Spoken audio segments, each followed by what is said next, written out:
الحمد لله رب العالمين، والصلاة والسلام على أشرف الأنبياء والمرسلين نبينا محمد وعلى آله وصحبه أجمعين. أما بعد، پیغمبر صلی الله علیه وسلم مبارک سیرت بیانېدو او پاغی کی منگا واقعه د صلح حدیبیه هغه بیانوله. د صلح حدیبیه په واقعه کې د سلورم بیان دی د الله په توفیق سره. په آخرنی بیان کې دا مسله بیان شوې وه چې په دې صلح کې څه لیکلی شوي، د هغې تفصیل بیان شوی، 15 خبرې ذکر شوي وې چې د دې صلح په شروطو کې وي. بیا د ابو جندل رضی الله عنه واقعه یو ناشنا ایمانی واقعه چې هغه په منځ کې راپېښه شوه او بیسي چل شوی، په خپل ځای کې د هغې وضاحت او تفصیل هغه بیان شوی. د هغې نه بعد بیا د عمر بن الخطاب رضی الله عنه واقعه د ابو جندل سره هغې ته اشاره شوی. دا خبره بیان شو چې مسلمانان په دې شرطونو باندې غمجن وو، خصوصا عمر بن الخطاب رضی الله عنه، او دا هغه خبرې چې کومې د پیغمبر صلی الله علیه وسلم او د ابوبکر صدیق رضی الله عنه سره شوی. بیا پیغمبر صلی الله علیه وسلم امر وکړو ملګرو ته چې ویښته لرې کوي او څاروي حلال کوي. په هغې باندې بیا څنګه عمل وشو او پیغمبر صلی الله علیه وسلم دعا وغوښته د هغه ملګرو دپاره چې ویښته خریلي و 3 پیرې او کوم چې واړه کړي و 1 پیر. بیا پکې د فدیې مسله بیان شوه. د فدیې مسله بیا تفصیلا بیان شوه چې آیت د فدیې څنګه نازل شو. د کعب بن عجره یا کعب بن عجر رضی الله عنه دلاس. بیا پیغمبر صلی الله علیه وسلم واپس را روان شو مدینې ته او قراع الغمیم علاقې ته چې ورسېدو یا دجنان علاقې ته، نو هلته آیتونه نازل شو د سورة الفتح د اولني آیتونه، انا فتحنا لك فتحا مبینا. د دې ځای پورې موږ د دې واقعي تفصیل بیان کړو او په دغه ځای باندې موږ اخرنی درس هغه ختم کړو. دا آیتونه پیغمبر صلی الله علیه وسلم عمر بن الخطاب رضی الله عنه ته مورولي، هغې ته ما اشاره کړې وه. ګوره په دې آیتونو کې الله سبحانه وتعالی د صلح ته فتح ووي. امام بخاری رحمه الله روایت راوړی د انس بن مالک رضی الله عنه، وی هغه به وي چې انا فتحنا لك فتحا مبینا ای الحدیبیه. الله چې خپل پیغمبر ته وي چې موږ تعالی لویه فتح درکړه او ښکاره، نو هغه د حدیبیه ده. او امام بخاری رحمه الله د براء ابن عازب رضی الله عنه روایت راوړی، هغه وی تعدون انتم الفتح فتح مکه وقد كان فتح مكة فتحا ونحن نعد الفتح بيعة الرضوان يوم الحديبية. تاسو فتح مکې ته وایي، خو موږ به فتح کومې ورځې ته وایي؟ د حدیبیې د ورځې ته، د بیعة الرضوان ته. اصل فتح دا و چې الله را کړې وه. ځکه امام ابن کثیر رحمه الله او حافظ ابن حجر رحمه الله او نور علماء په دې لیکل کړي دي چې ولې دا فتح وه، ولې الله دې ته فتح ووي، څه وجه وه؟ یو وجه دا و چې ګوره فتح نور څه ته وایي چې پیغمبر صلی الله علیه وسلم حدیبیې ته لاړ او د هغه سره څو کسانو؟ 1400 کسانو سره. او بیا فتح مکې په موقع باندې په 2 کاله کې، 2 کاله بعد مکه فتح شوې ده، 2 کاله بعد چې پیغمبر صلی الله علیه وسلم ووتو، نو 10,000 کسان ورسره ووتي وو. دا فتح ده که په دې 2 کالو کې 10,000 کسان ورسره نور زیات شو. دغه شان پیغمبر صلی الله علیه وسلم چې دا صلح وکړه په دې کې فائدہ دا راووته چې په خپل پیغمبر صلی الله علیه وسلم فارغ شو د خیبر یهودو ته. نو که چېرته پیغمبر صلی الله علیه وسلم مصروف وی دلته د قریش سره او د دې مشرکانو سره او هلته د خیبر سره، نو بیا به ورته خبره ډېره ګرانه شوې. خو دلته خبره په ارام شو، ځکه چې په هغه صلح کې ولیکلی شي یو شرط پکې دا و چې جنګ به څو کاله بني، 10 کاله به جنګ بندي. نو پیغمبر صلی الله علیه وسلم د نورو دشمنانو ته څه شو؟ فارغ شو، لکه خیبر دا یهود شو یا خواوشا کې نور چی شو. دا شان په دې کې فائدہ دا وه چې د صحابه کرامو ایمانونه راښکاره شو. د صحابه کرامو ایمانونه څه شو؟ راښکاره شو چې دا رښتینې مؤمنان دي او دوی د پیغمبر صلی الله علیه وسلم خبره هغه هر وخت مني، په هر ځای کې مني او په هر حال کې مني. اسلام خور شو په جزیرة العرب کې، ځکه چې هلته جنگ څه شو؟ جنگ بند شو. نو چې جنگ بند شو نو دعوت لاره کولاو شوه. هلته مخکې که دعوت لتلی نو جنگ کې دواړو په منځ کې مشرکانو او مسلمانانو په منځ کې یو بل ته به یې لارې نیولې وي. اوس لار کولاو شو د دعوت ته. ګوره صلح کې حکمت الله ته هسې فتح نه ده ویلې، انا فتحنا لك فتحا مبینا، دا یو لویه فتحه وه چې الله مؤمنانو له ورکړه، هغه د صلح چې هغې ته صلح حدیبیه وایي. نو اسلام خور شو په جزیرة العرب کې، په دې خواوشا علاقو کې. دغه شان کم مهاجرین چې حبشې ته تلي او واپس نه راتلو یریدو، هغوی مدینې ته رالو ښه په امن او امان کې. هغوی ته پته ولګېده چې جنګ څه دی؟ جنګ بند شوی. نو دا پکې فایده او حکمت و چې مهاجرین د حبشې چې هغه حبشې ته تلي هغوی واپس رالو مدینې ته. دغه شان مشرکان هم دا ومنله چې مسلمانان هم یو طاقت ته، ځکه ورسره صلح وکړه. که چېرته مشرکانو مسلمانان یو طاقت نه ګڼلی نو بیا ورسره صلح کوله؟ بیا ورسره صلح نه کوله. دې نه دا فایده راووته چې په دې صلح کې دا راښکاره شو چې او مشرکان هم مسلمانانو ته په دې نظر باندې ګوري چې د دوی یو طاقت دی، یو دولت دی، یو ملک دی، یو زور دی، ځکه ورسره صلح وکړه.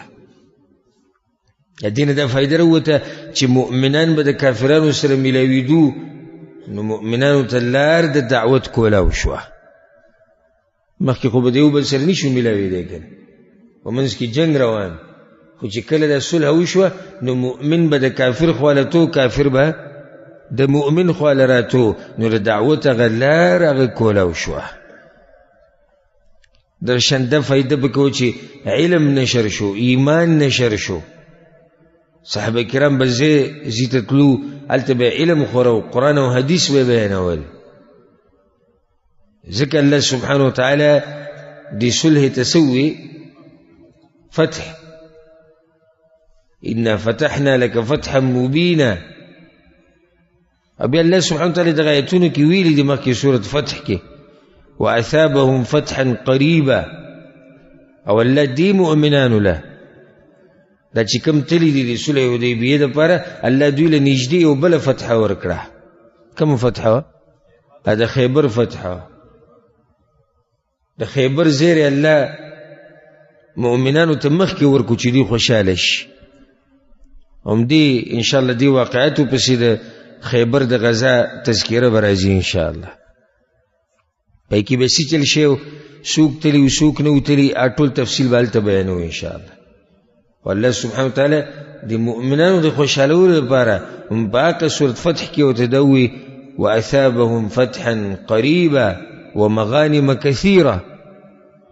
الله دوی له یو فتح ورکړه نږدې او ډېر غنیمتونه. د خیبر ځمکه چې هغه د شنه ځمکه وه، ډېره ښایسته ځمکه وه، نو مؤمنانو ډېره فایده د هغه ځمکې نه اخیستې ده، او لوی مال او لوی غنیمت الله سبحانه وتعالی مؤمنانو له ورکړی. دا یو څو وجې چې ما ذکر کړې په تادی کې چې ولې الله د حدیبیې صلح حدیبیې ته څه ویلي دي؟ فتح ورته ویلي دي. پیغمبر صلی الله علیه وسلم روانو د مدینی طرف ته واپسی کی پلاره کې واقع دوره پیښ شو. یو واقع دره پیښ شو چې امام احمد بن حنبل رحمه الله دا روایت راوړی عبد الله بن مسعود رضی الله عنه وی چې اقبل النبي صلی الله علیه وسلم من الحدیبیه لیلا، پیغمبر صلی الله علیه وسلم د شپې روانو د حدیبیه نه. فنزلنا دهاسا من الارض،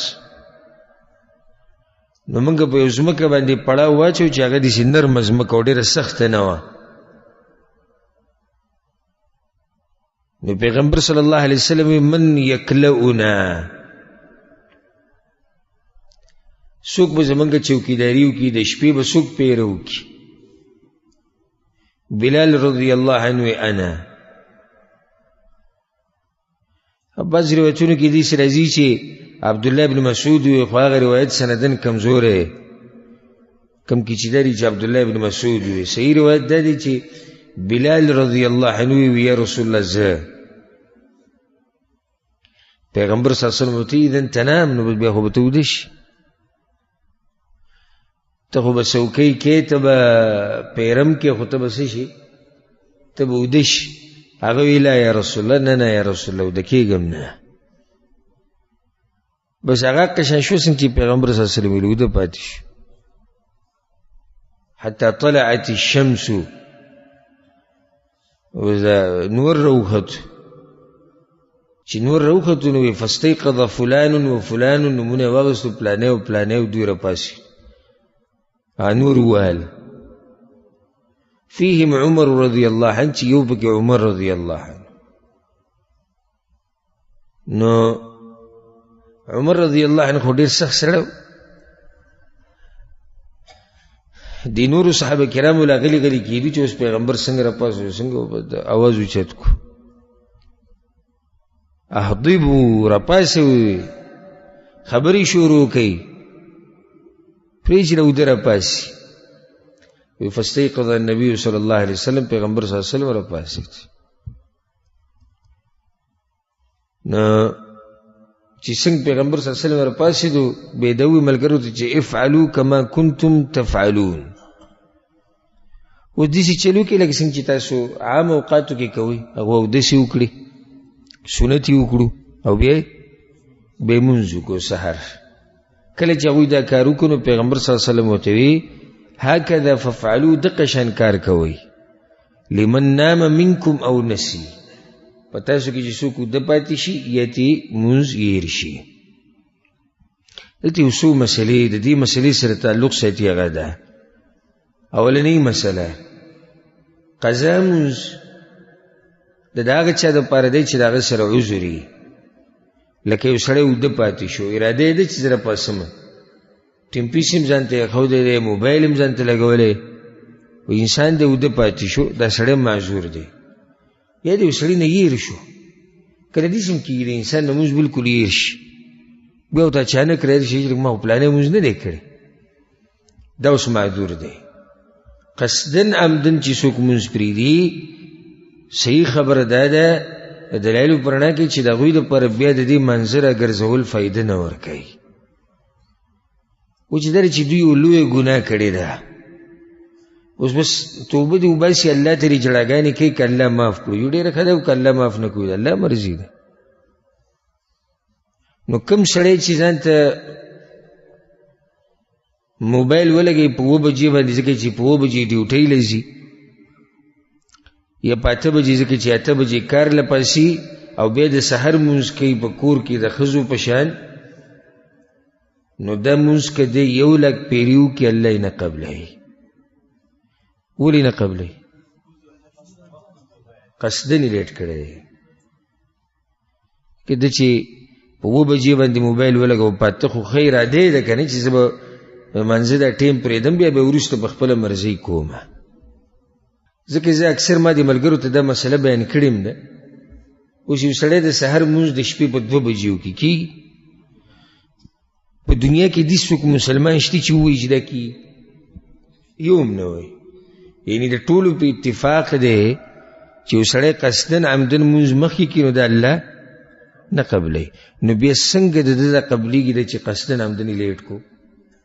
دواړه یو شان دي که هغه د وخت نه مخکې کو قصدن عمدن او د قصدن عمدن د وخت نه څه کو لیټ کو، یو شان دي.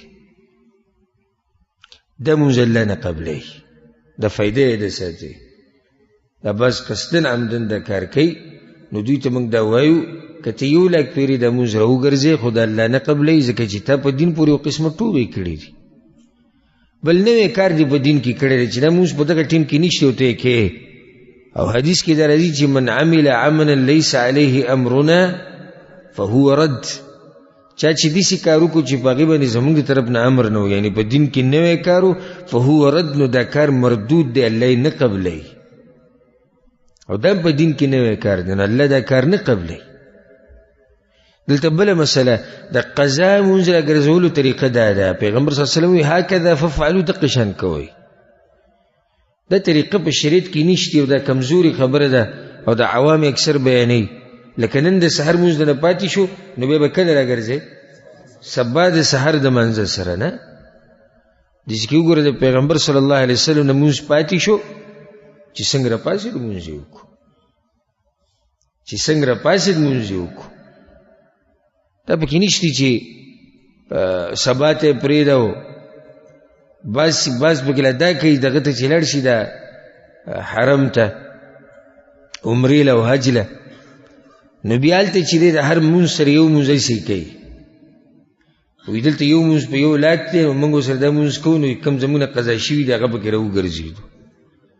مزید په یو ځای باندې ټول شی راګرځوي. مذاق یې جوړ کړی دی دین نه او ګپ یې جوړ کړی. بعض قضای عمرې کوي د رمضان په آخرنۍ هفته کې کوي کس نه، هغه یو څو رکعته مونځ قضای عمرې. عمرې څه ته وایي؟ یعنې ټول عمر چې څومره مونځونه تلي دي هغه څه شو؟ هغه راوګرځي. مزید خو که یو سړی مړ شو مونځونه دې پاتې دي، یعنې موږ هر شي له دغه کتلی مسله مسانه کړې ده. یا یې د بل فرض منځه سره راګرځوه، یا یې په مکه کې راوګرځوه، یا قضای عمرې وکړه. اوس یو سړی مړ شو او په ده مونځونه پاتې نو بیا هیله اسقاط وکړه که نه. د صابون چکۍ اسخاون ته کې څادر وچرلو راوچرلو او یو څو روپۍ کوم مونځونه چې پاتې شوي دي هغه څه شو؟ ماف شو. مزید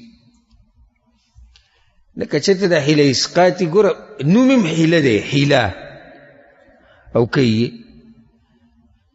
که چېرته د هیله اسقاط او دا قضای عمرې نو بیا هسې موږ ځان ستړی کړو. خو دغه ته به پراته وي چې بس وصیت وکړي چې مړ شوي به موږ پسې خلک یو صابون چکۍ ګرځوي، موږ پسې 10 چکۍ صابون وګرځوه. چې اوس خلاص شوي دي مونځونو نه، خلک یو څادرګۍ راوړي، تاسو پکې 2 څادرې ورکوئ، خلک 2,000 روپۍ ورکوي، تاسو 10,000 روپۍ ورکوئ. و دا جوماتونه به خالي پراته وي. او که دې پرې رد وکړو نو دا مولیان چې کوم په دغې کې اخته دي هغه داسې سره شنه شي. وایي ده په موږ باندې رد وکړو. بیا به ورته دلایل د کوم ځای نه وګوري، د یو ځای نه او د بل ځای نه او د بل ځای نه. خو چې اوس دا مسله لېڼې ته څه کړي؟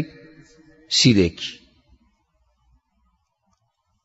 بل ورځ یو کس ما ته یو ویډیو راولېږلی نو په هغې کې یو پیرپرست په ما باندې رد کړی نو ما ته وایي چې دا واوره دلایل یې پیش کړي دي. زه نه پېژنم څوک دی، خو هغه ما په هغه یو بیان کې ویلي د عید میلاد النبي صلی الله علیه وسلم په باره کې چې دا که چا په یو دلیل هم پیش کړو چیلنج مې ورکړی و چې مور داسې بچی نه دی راوړی چې په دې ثابت کړي.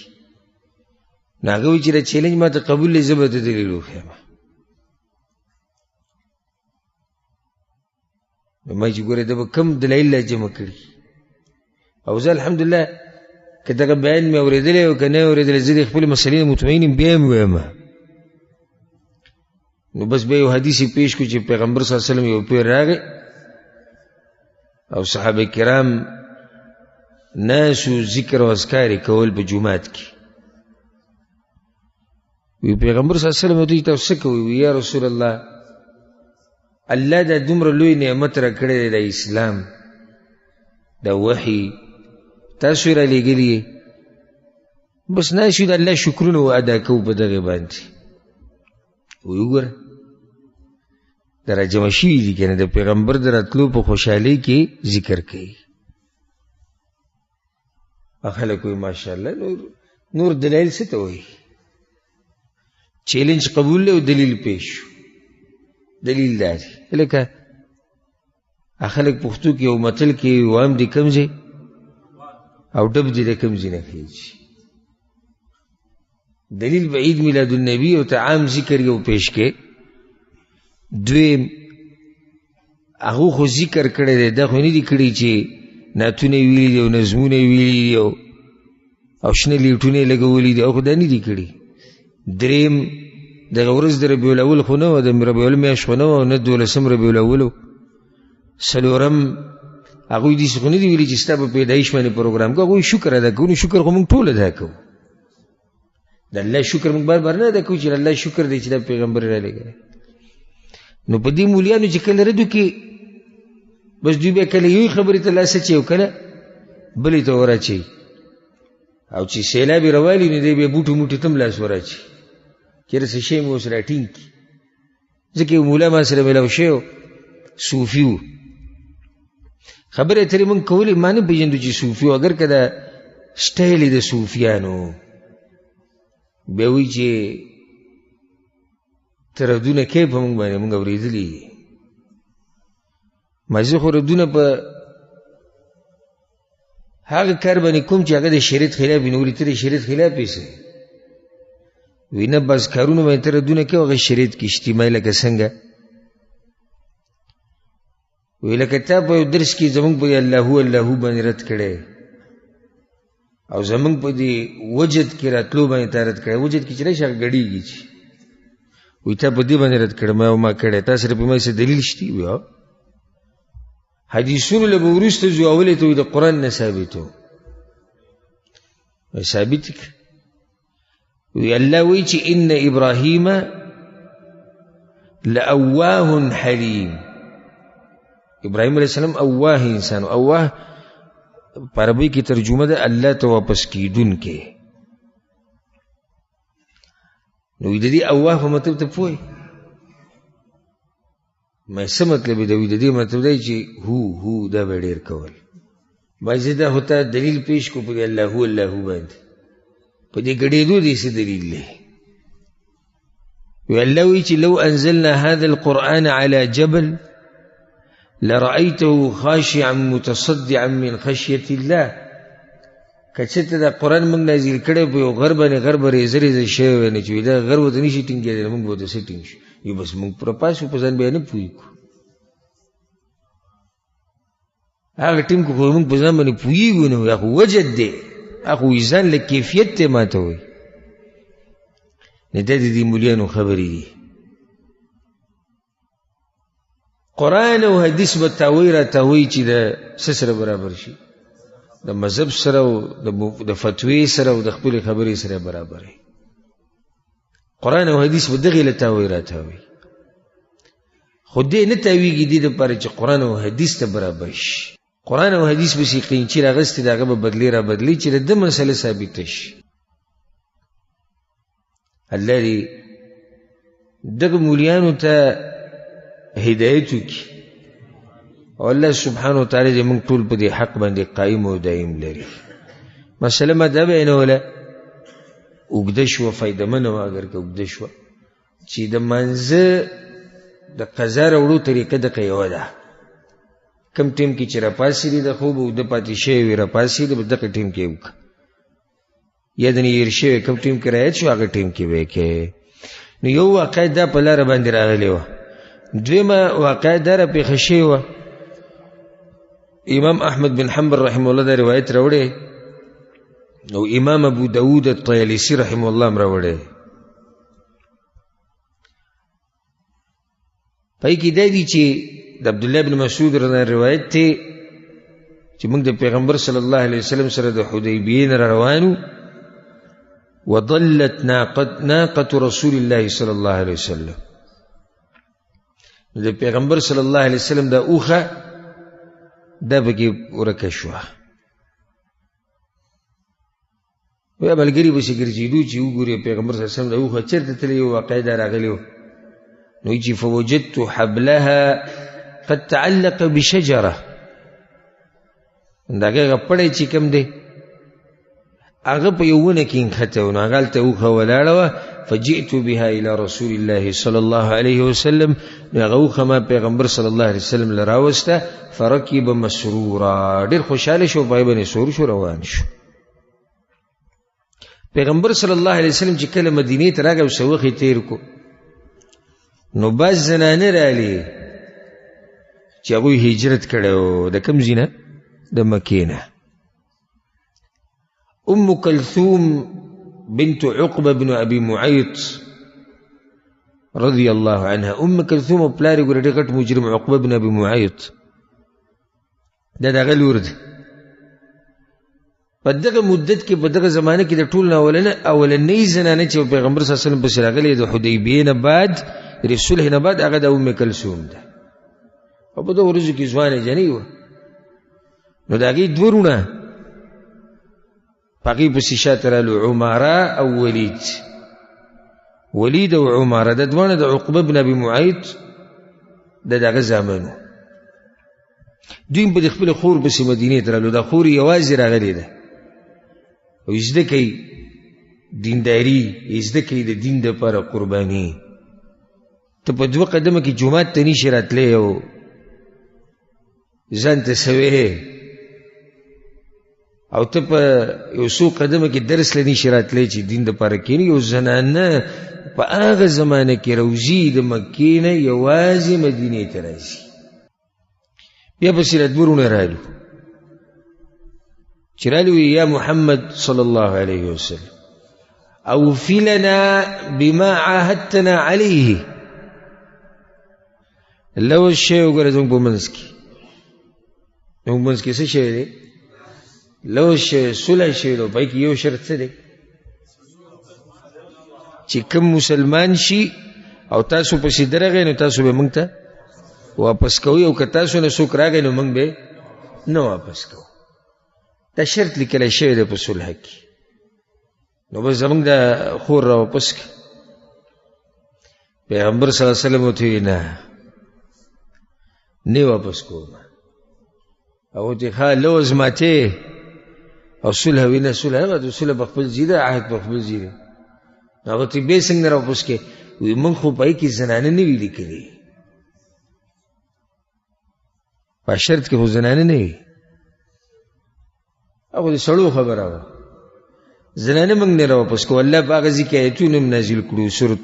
په سورة الممتحنه کې دغه ایتونه دي. الله سبحانه وتعالی ایتونه نازل کړو: یا ایها الذین آمنوا اذا جاءکم المؤمنات مهاجرات. که چېرته زنانه مؤمنان هجرت وکړي او ستاسو خواله راشي، فامتحنوهن، ناول خو دوی امتحان واخلئ چې دا په رښتیا د ایمان د لاسه هجرت کړی که نه، د خاوند سره څه مشکلات دي او د هغې د لاسه کور پرېښودی او راغلي. او داسې هم کېدی شي چې زنانه په مکه کې د خپل خاوند سره مشکلات دي او بس مکه یې پرېښود، رالو مدینې ته، وایي چې موږ ایمان راوړی. نه، نو تاسو به اول امتحان وکئ، وبه ګورئ چې او په رښتیا دوی د الله د دین دپاره راغلي د مکې نه مدینې ته. نو که په رښتیا راغلي، فإن علمتموهن مؤمنات، که چېرته تاسو ته پته ولګي د مضبوطې چې او د مؤمنې زنانه دي، فلا ترجعوهن إلى الكفار، نو بیا به کافرانو ته نه واپس کوئ.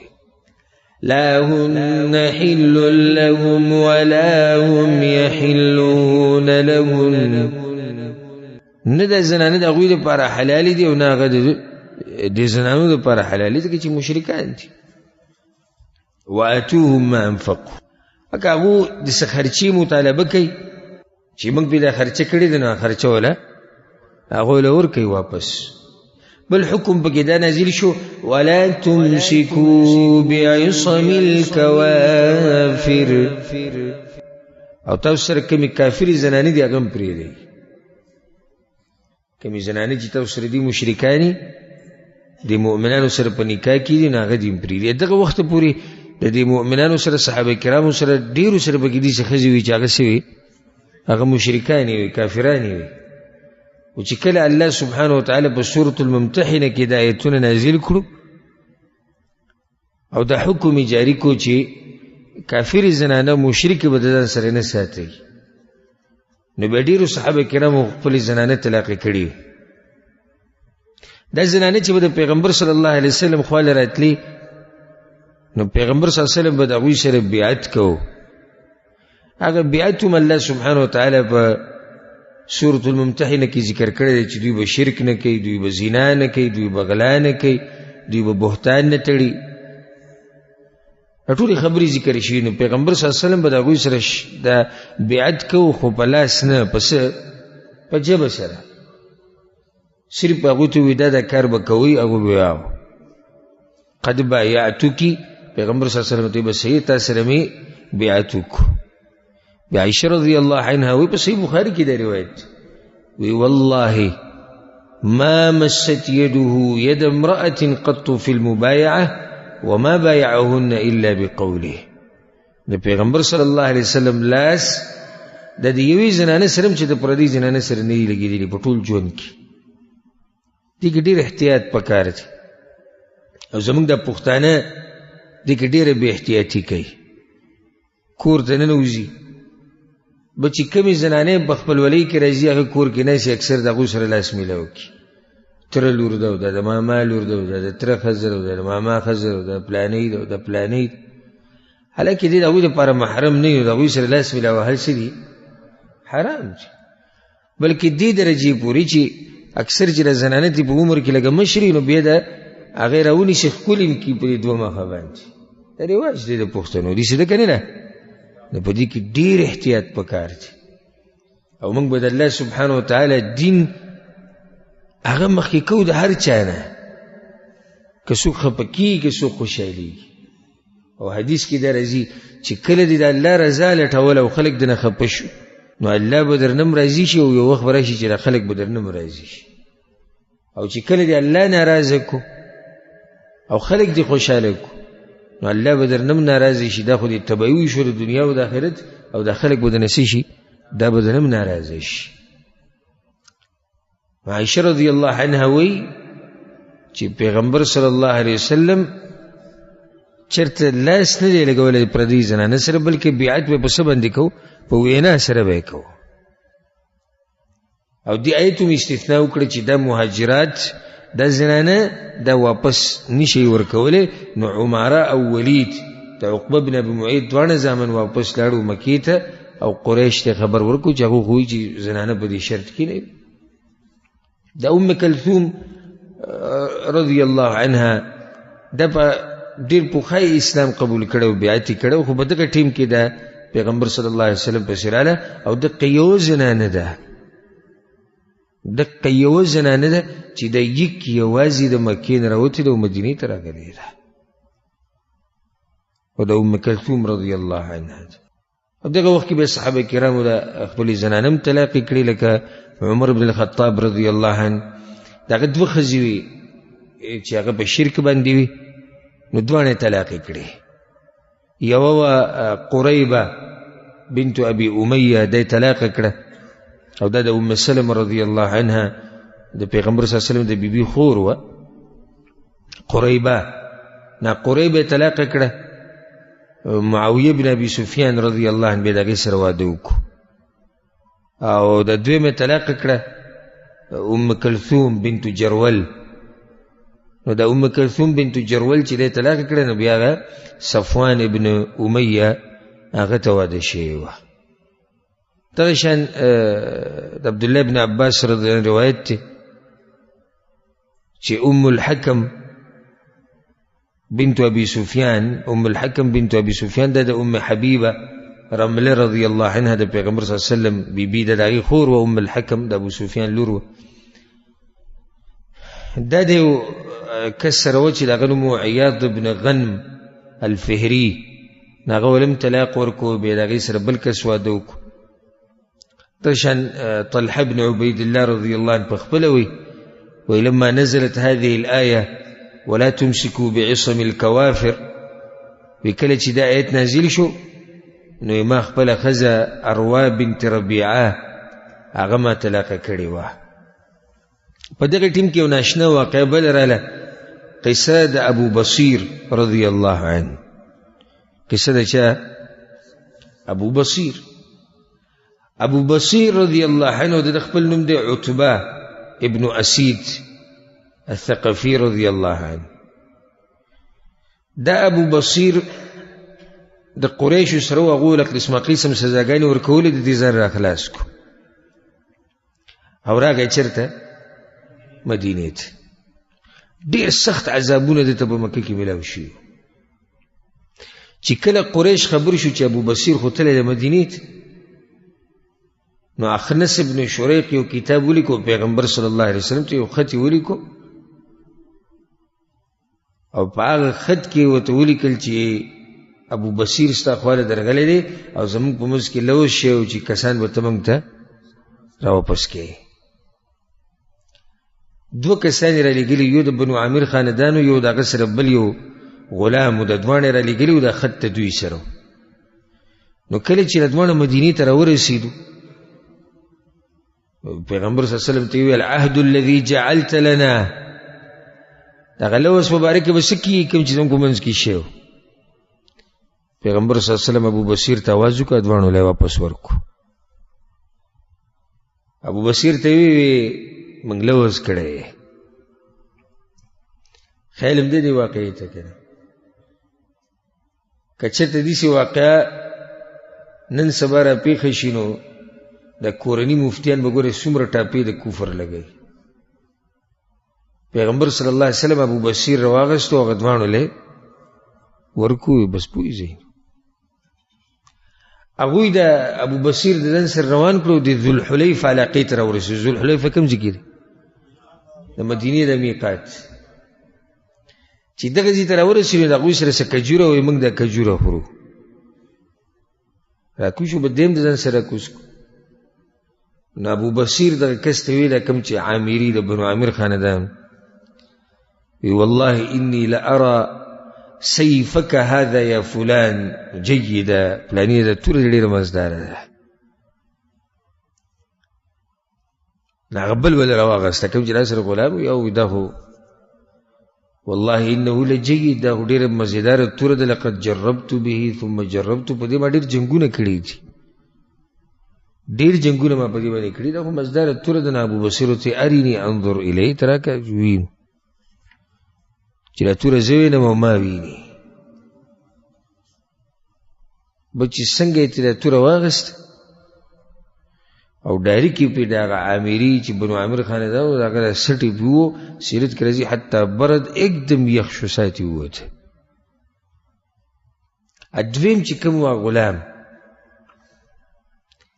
هغه منډې کړې دا ځینې وتښتېد، د په لاس راغی مدینې ته. وی فدخل المسجد يعدو يطن الحصى من شدة سعيه. دومره تیز منډې واله چې د کاڼو په کاڼو باندې روانو که نه، پاټیم کې به کاڼې اچولي، کاڼو سم شور کوو. پیغمبر صلی الله علیه وسلم چې ولیدو وی لقد رأى هذا ذعرا، دې چې کومه منډه وی ور روان دی، ما ته ښکاري د یره لیدلې ده چې د یره پرې راغلی ده. سی چل راغی پیغمبر صلی الله علیه وسلم ته، سی چل خو ولیدو که چې دا خو لږ ساعت مخکې ووتو. ابو بصیر ځان سره بوله، وی قال هغه ورته قتل والله صاحبي واني لمقتول، زما هغه ملګری خو مړ شوی دی، مردار شوی دی، او زما نمبر دی. په دې کې چې ګورې ابو بصیر راغی، توره ورسره ده. اب مسیح نبوی ته راغی، وی یا نبی الله، اے د الله پیغمبره، قد والله اوفى الله ذمتك قد رددتني عليه الیه. یا رسول الله تا خپل ذمہواری پوره کړې، تا ګورې زه دوی له واپس ورکړی، خو دا خو زما کار و چې ما دوی سره وکړو. زه ته الله بچ کړم، ته خپله ذمهواري پوره کړې. پیغمبر صلی الله علیه وسلم ویل امه مسعر حرب، مور دی بوره شوې. داسې عربو به د خیرې نه کولې، یا ارادتن به دا خبره نه کوله ویل امه، یا د تبعیدی لپاره نه، مقصد به دا نه و. هسې به عربو دا خبره کوله مسعر حرب، جنگ ښه ګرمولی شي ته وایي. لو کان له احد ارمان چې څوک ملګری وی، دې کې اشاره وکړه پیغمبر صلی الله علیه وسلم دته چې ګورې که بیا په ما پسې رالو زه دې بیا م ورکومه. لکه دلته خو لوی شی دی، نه که څوک ملګری وی مطلب کې دی چې ته لاړ شي ځان له ملګري پیدا کوي، نو دلته څه کوي. خو دا خبره ورته دې صفا ونه کړه، اشارتونه ورته خبره وکړو. ډېر تکړه په جنګ کې جنګ ښه ګرمولی شي، کو ملګري دي وی نه.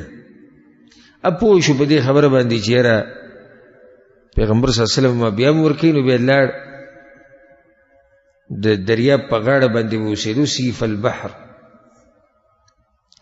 هلته دریاب په غاړه باندې بیا ځان له چې دی بس پروت بو. هلته ابو جندل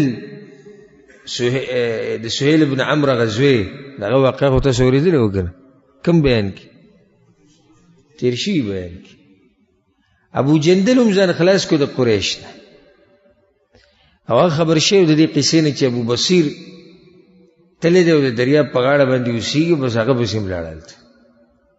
هلته ورسره ملګری شو ابو بصیر او ابو جندل، دا به یو ځای اوسېدو. بیا بعض داسې نور کسانو قریشو سره وو، یا مسلمانان شو یا د مخکې نه مسلمانانو، بس هغوی ته هم پته ولګېده چې یاره داسې کسان د ابو بصیر سره جمع کېږي. دوی لاړل هلته ښه پوره جماعت جوړ شو، د لسو نه د څلوېښتو په منځ کې داسې کسان را جمع شو، ښه ډېر کسان را جمع شو. نو هغوی بل کار شروع کړو، مدینې ته خو نشي راتلی، ځکه که مدینې ته راځي نو بیا خو به واپس ورکوي، تلوث د عهد. ښه نو دوی بل کار شروع کړو. دوی دا کار شروع کړو په دغه طرف باندې به د قریش ته قافلې تلې، شام ته تجارت لپاره به چې کومه قافله به هم راتله، دوی به رانیوه مالونه هر څه به یې ترې اخیستو. په دې باندې قریش پوځ یې درالو تنګ شو چې اوس دا څه قیسه ده. نو پیغمبر صلی الله علیه وسلم پسې کسان راولېږل او لیکلي راولېږل، او الله یې ورته یاد کړو،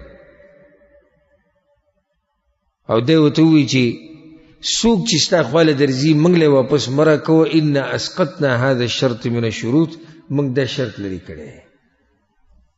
خو ته دا کسان د ځان سره ملګري کړه، دوی مدینې ته راوغواړه. ابو بصیر دلې څه که مدینې ته راوغواړه، ځکه چې هلته هغوی تنګ کړي دي، او دغه شرط لرې که بس چې زمونږ د طرف نه څوک تا پسې درغی موږ ته یې مه را واپس کوه، که ستاسو نه څوک راغی موږ به یې نه را واپس کوو. پیغمبر صلی الله علیه وسلم بیا هغوی ته لیکلي ولېږئ، کتاب یې ورته ولېږئ، خط یې ولېږئ ابو بصیر او ابو جندل ته چې تاسو راځئ، بس ته کوم مسلمانان چې تاسو سره نور ملګري دي هجرت یې کړی دی هغوی هم ځان سره راولئ. نو دغه کتاب دغه خط چې کوم لېږلی و ابو بصیر رضی الله عنه دغه خط خپلو ملګرو ته لوستو چې څنګه دا خط لوستو. فمات وکتاب رسول الله صلی الله علیه وسلم فی یده یقرأه، دا خط یې وی او په دغه ټیم کې دسا ووت. نو هغه واپس مدینې ته نه دی راغلی. فدفنه اصحابه مکانه، په کوم ځای کې یې ښخ کړو؟ په باقي ځای کې یې دریاب په غاړه ښخ کړی. په دې نو دا مسله او رد دی زمونږ د پښتنو په کار باندې چې خپل مړي د دې ځای روان کړي، چېرته وړي؟ پاکستان ته وړي. دا چې خپل ملک ته وځي، خپله خاوره، څوک به ورته دعاګانې کوي، ته به چې دی داسې دعاګانې وټاکو دې دعاګانې لایل ته وړي، یا دی یې هم بیا نه کړو. داسې یو جهل په میاشتو میاشتو باندې مړي پراته وي، او بعض مړي پکې داسې چې وسوځي، هغه ایرې راغستې نو هغه وړي کور ته. په دې ځای کې ورته داسې دا مړی خوږ شي، د دې لپاره بیا چاندم کوي، د دې لپاره منډې مو او چې کله ژوندی و دا غریب 100 ریالو قرض ته ضرورت و دومره قرض نه ورکول چې مړي شي بیا پښتو پې شروع کړي. او دا هغه خلک دا کارونه کوي چې د دې مړي پروا یې نه وي. مړه درکوه که یو سړی په مړي باندې خفه کېږي که نه د زړه نه، نو زه د په الله قسم خورم چې په دې د یو منټ چې تېرېږي او د دې د مړی د قبر نه بهر پروت وي د دې د زړه نه به یو الله خبري، ځکه چې د مړي ته تکلیف دی، دی څه کوي چې بهر پروت دی. د خپل ځای هغه د قبر دی، په هغه ځای کې په امن شو، کوم چې خپل خپلوان دي د هغوی زړه په سکون شو. نو پیغمبر صلی الله علیه وسلم دا ملګری ابو بصیر رضی الله عنه دا ملګرو په قضیه کې خاص کو او به قسمت نو د پیغمبر صلی الله علیه وسلم د لیدو. بس هغه د پیغمبر صلی الله علیه وسلم سره ملاقات شوی چې کله هغه کسي مردار کو بل را وتښتید نو د رسول الله په سره راغی، یا رسول الله ما خو ګره خپل کار کړی تر ته نه دی ویری.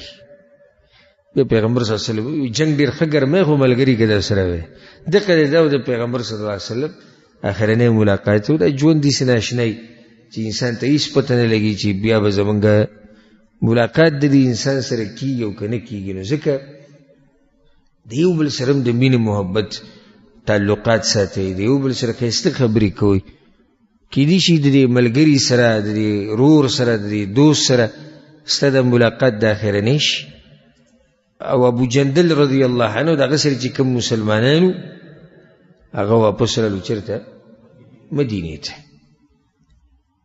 د دې واقعې نه بعد بیا پیغمبر صلی الله علیه وسلم خطونه لیږلي دي باچایانو ته.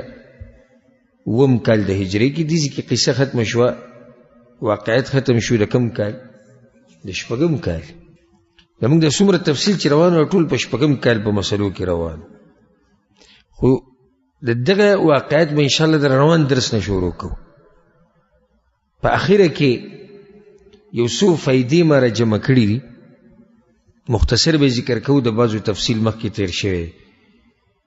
صلح حدیبیه دا واقعه د اول نه د اخره پورې څه فایدې ترې ووتې او څه درسونه او عبرتونه په دې کې دي هغه به ذکر کوو.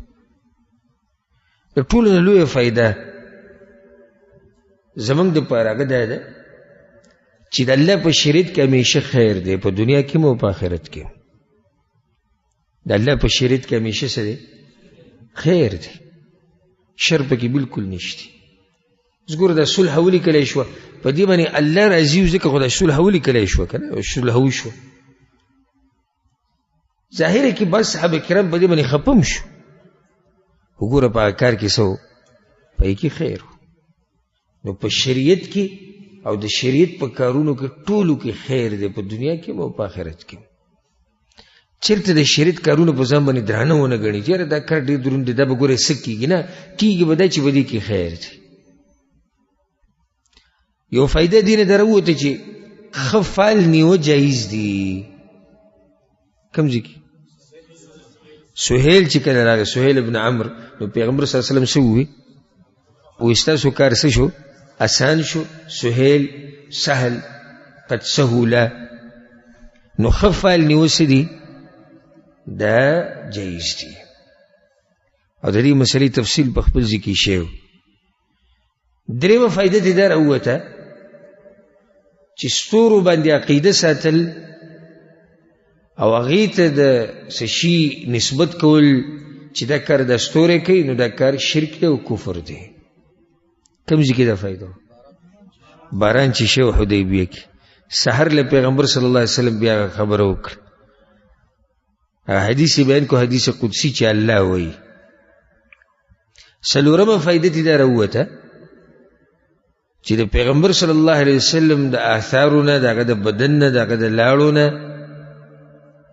د دې نه برکت اخیسته جایز دي. کوم ځای کې ده؟ او داسې کو او داسې هغه اوبو باندې جګړه وه، او بیا عروه بن مسعود چې واپس لاړ مکې ته، نو څه ووایي؟ ما داسې کس ولیدو چې د هغه لاړې که هغه توکینو هغه ملګرو ورته لاس نیولی. د پیغمبر صلی الله علیه وسلم د لاړو نه، ویښتو نه، د بدن نه برکت اخیسته جایز دي. خو دا کار صرف خاص دی چا پورې؟ پیغمبر صلی الله علیه وسلم پورې. دا نه چې لکه زموږ په ملک کې چې هغه تجارت کول او کړی او ناسی او د هغوی نه خلک برکتونه اخلي. یو ورځ هغه طاهر قادري چې دغه بهر ملکونو کې چې هغه څه وخت کې پاکستان کې غټه غوغا جوړه کړې وه، درنې کوله پروت ولته اسلام آباد کې. نو هغه ټیشو راواغستو او په هغه ټیشو باندې خولې پاکې کړې وه. بیا هغه ټیشو خلکو ته داسې غزار کوه په هغې باندې چې کومه جګړه وه، یو وی دا ټیشو زما دی او بل یو ټیشو زما دی، په هغه ګن باندې جګړه وه. که چېرته داسې جایز وی چې د نیکانو خلکو نه تبرک اغسته په دې طریقه باندې، نو بیا به صحابه کرامو د چا نه تبرک اغسته؟ ابوبکر صدیق رضی الله عنه. خدا مسله خاص ته په چا پورې؟ په پیغمبر صلی الله علیه وسلم پورې. پنځمه فائدې ته دا راووته چې د فدیې احکام واضح شو. که یو سړی احرام کې په ده باندې څه کارونه منع دي، دی په هغې کې څه کار وکړي نو فدیة العذا به ورکوي. کومه ده؟ 3 ورځې روجې، 6 مسکینانو ته خوراک، او یا یو څاروی ګډه لالول د مکې په غریبانو به یې تقسیموي.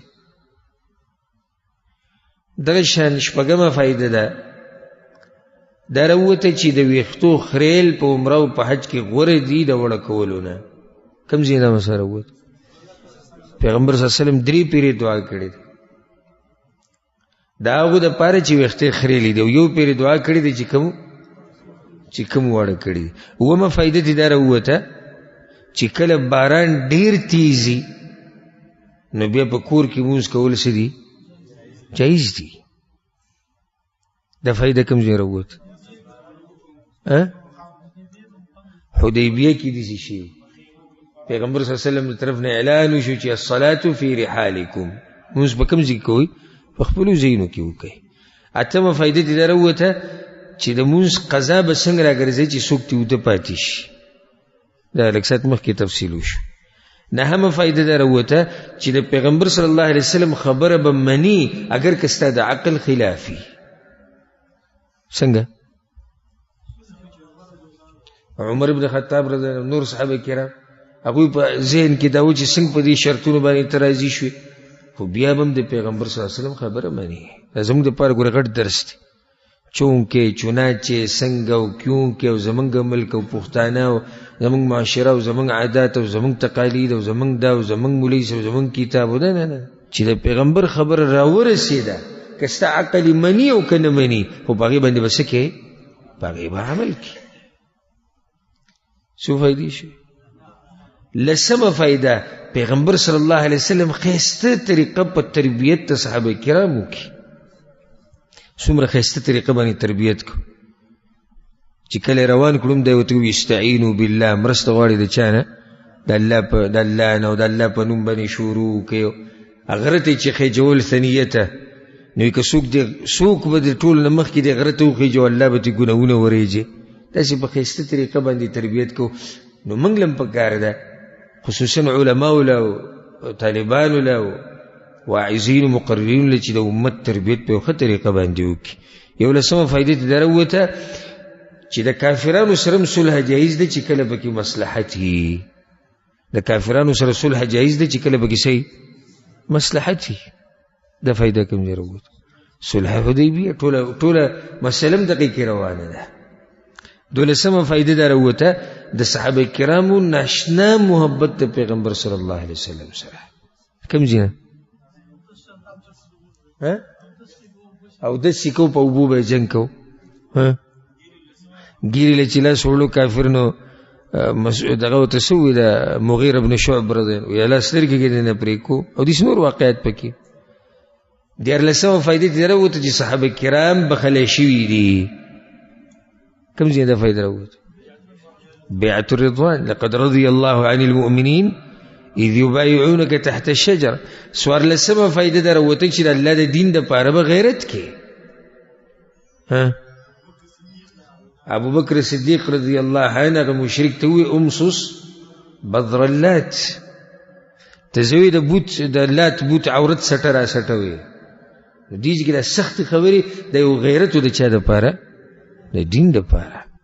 دا شان د صحابه کرامو د بیعت په مرګ باندې د غیرت و د دین دپاره. عثمان رضی الله بدل اغسته د غیرت او دین د پاره او دې نور واقعیت وکيو. په لسمه فائدہ دا راوته چې د صلح دا مطلب نه دی چې جهاد د ټولو کافرانو سره بند شو. هلته صلح وشوه چې لس کاله به جنګ نه خو د نورو کافرانو سره جهاد سو روانو او ان شاء الله تاسو اورئ پر روان سیرت کې. شپاړسمه فائدہ کله کله د بعضو خبرونه به غلی شي د مصلحت لپاره. کوم ځای نه مسله وایي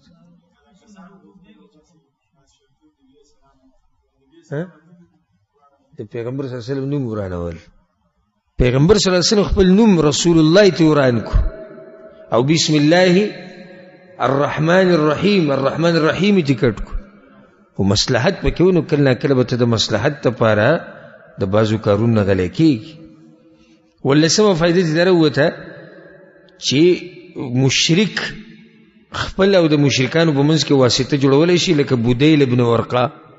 ټول ناول د پیغمبر صلی الله علیه وسلم سره خبره کړې او خزاعه قبیله چې ما چې تاسو مې دا قبیله پیغمبر صلی الله علیه وسلم سره خوا نو هغه د پیغمبر صلی الله علیه وسلم سره خبرې وکړې ته ولې راغلی هغه ته خپل خبره وکړه الله د مکی مشرکانو ته وي. اتلسمه فائدې دروته چې یو مشرکی او تاسو سره جنگ نه کوي نو هغه نه فائدہ اغستې شي په جنگ کې. چې یو مشرک تاسو سره جنگ نه کوي نو داغه نه فائدہ اغستې شي. دمږ دا غزینه واغسته چې پیغمبر صلی الله علیه وسلم کله وته حدیبیه ته روانو عمرې روانو نو د خزاعه قبیله یو کس ولګو چې تلل شه حالات معلوم کا جاسوس ولګو او د جاسوس مشرکو د جاسوس سو مشرکو سو فائدې شي. نو لسمه فائدہ د مشورې اهمیت کم زینه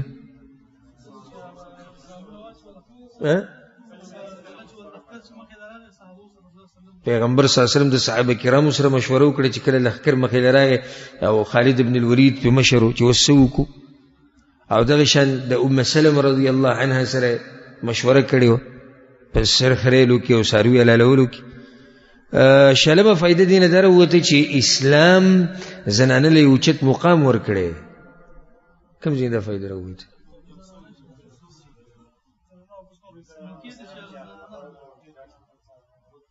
پیغمبر صلی الله علیه وسلم د ام سلمہ رضی الله عنها نه مشوره واغسته کچته شریعت په سپک نظر کتلې وي زنانو ته نو بیا به مشوره اغستو اجازه نه ورکولې واپس هم نکړي او دا مې وکې دي شي. یو اجتماع فائدہ ده چې کله کم مشر د چا سره مشوره کوي او صلح کوي په کار دی چې مشر په ټولو احوالو او په دې خلکو باندې خبري لکه پیغمبر صلی الله علیه وسلم بس مشرکانو یو کس را لګلو حلس ما قصه بیان کړو. پیغمبر صلی الله علیه وسلم دا سړی وي د هغه سرو ډېر قدر کوي چې هغه د الله کور ته رواني پیژندوي. بیا پکې مکرز راغلو نو پیغمبر صلی الله علیه وسلم هذا رجل فاجر دا چې کوم روان دی نو دا څه دی فاجر دی. نو په کار دی چې مشر په دې خپل دشمن باندې پوي دي کسانو احوال وته معلومي. دویشتمه فائدې دې دروته چې لوز دی چې د کافرانو سره دې مو کو پوره کوي. پیغمبر صلی الله علیه وسلم تو ګور ابو جندل واپس ورکو بلی سو ورکو ابو بصیر واپس ورکو. ها درشتمه فائدې د عثمان رضی الله عنه فضیلت د دې معلوم شو څنګه رسول صلی الله علیه وسلم دغه طرف نه لاسي خو او د سلمہ ابن الاکوع رضی الله عنه فضیلت تیم راوته ولي هغه درې پیری بیعت کړو. سلیریشتمه فائدې دې راوته چې د جنگ په حالات کې صلات الخوف جایز دی او ثابت دی. سپینځشتمه فائدې دې راوته چې یو سړی د احرام په حالات کې او بل کس ښکارو کې نو دې ته خوړی شي که نه شي خوړی دې ته خوړی شي لکه ابو قتاده رضی الله عنه چې هغه خر ویشته او هغه ښکار کړو بیت غوښه پیغمبر صلی الله علیه وسلم له راوړو.